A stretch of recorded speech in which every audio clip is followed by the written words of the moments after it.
Hello everyone and welcome to the channel. In this video, I will show you exactly on how to deactivate a Meta Facebook account.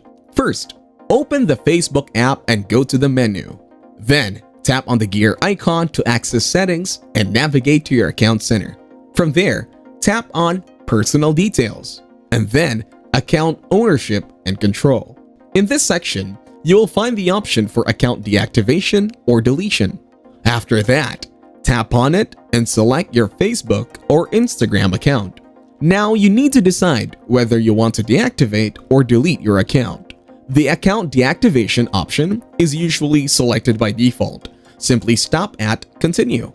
Keep in mind that deactivating your account will also deactivate other Facebook profiles and pages where you are the sole admin or have full control. You'll be presented with a list of associate pages. Review them and tap Continue.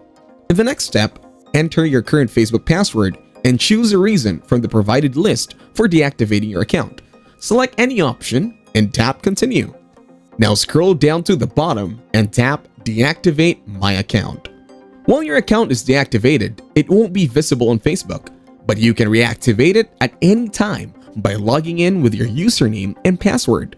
If you enjoy this video, like it and share your comments or questions below.